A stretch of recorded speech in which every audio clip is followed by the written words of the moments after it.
Well, it was the landmark court case with an impact half a world away. An Australian woman, Justine Damond, murdered by an American policeman, the very person she had called for help.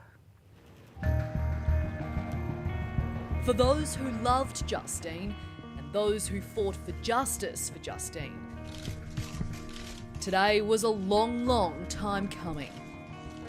It's been a painful journey from July 15th, 2017 to today. What we truly need and what we will continue to fight for is real justice for all victims of police violence. This policeman will now finally pay the price for taking an innocent Sydney woman's life. Out of uniform and into prison clothes, Mohammed Noor was making history in the state of Minnesota as the first police officer convicted of murder for an on-duty killing. And this time, it was one of our own gunned down.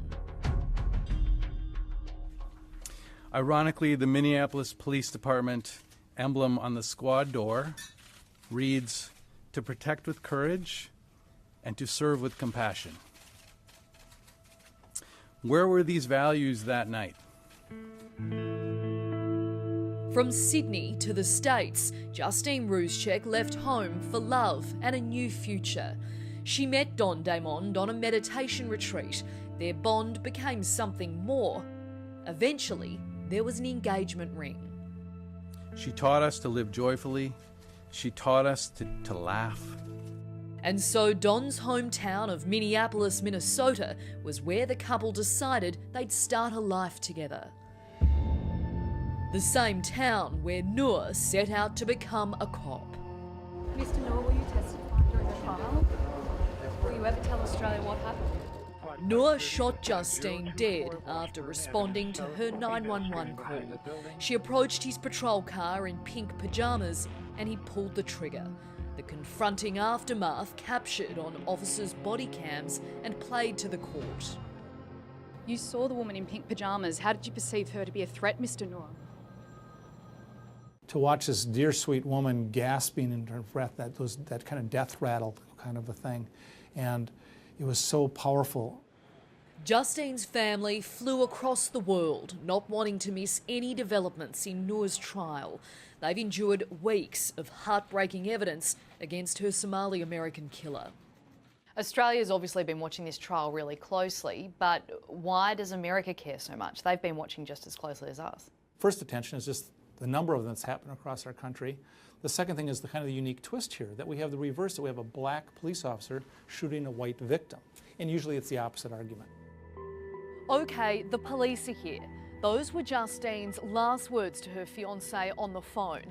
At that moment, no doubt, she was relieved because she'd rung 911 twice after hearing what she thought was a sexual assault unfolding in this alley here behind their home in a leafy, well-to-do neighbourhood of Minneapolis.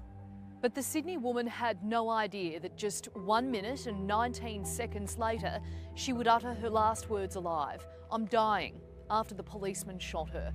What happened in that small time frame was critical to Mohammed Noor's trial. Did Justine slap the back of the police car? Did the policeman fear he was being ambushed? Or was the slap a story concocted by officers to protect one of their own? The state was trying to portray the fact that because Officer Harity, the driver of the car, didn't bring it up, I think, for at least 3 days, and that it wasn't brought up, obviously, in the detail it was by Mr. Noor until the trial, that it was made up, it was concocted. Marsh Hallberg is a criminal defence lawyer and legal analyst who's watched this officer-involved shooting play out in court. There's never been a police officer convicted in Minnesota of a police shooting incident. And that's another reason that this is out there. Noor was on trial for 3 crimes. On the most serious charge of second-degree murder, which is intentionally killing someone but without premeditation, the jury found him not guilty. Third-degree murder is defined by acting dangerously to others and demonstrating a depraved mind but without intent to cause death. For that, he was found guilty. And for second-degree manslaughter, which is causing someone's death by culpable negligence, creating unreasonable risk, Noor was found guilty. Jurors reached their verdicts after seeing crime scene videos, autopsy photos, officers' body cam footage and hearing hours of testimony from witnesses. The prosecutors in charge proud of what they did for the Australian gunned down weeks before her wedding. Today and over the last year, we have done our job and done it well. Matthew Harity, Noor's shift partner who was driving the police car he fired from, told the court from his perspective the use of deadly force was premature. But the defence called a use of force expert who told the jury otherwise, describing Noor's actions as objectively reasonable. Don was questioned in the dock about his final phone calls and texts with the woman he never got to marry. And just before jurors started deliberating, Noor broke his silence after almost 2 years. Noor didn't have to testify in his own trial, but he chose to. Do you think it was important for him to testify in his own trial? Jurors really like it for somebody to look them in the eye and say, I didn't do this. And that's powerful for them.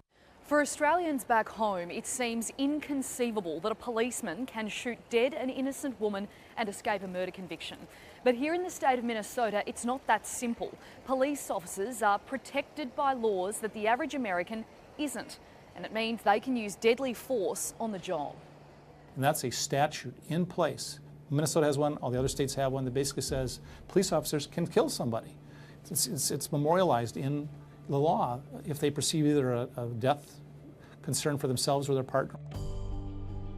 Now, Noor waits to learn his sentence in June, and a devastated family is closer to heading home, with an American city etched in their minds for all the wrong reasons. Mohammed Noor faces a maximum of 20 years in jail.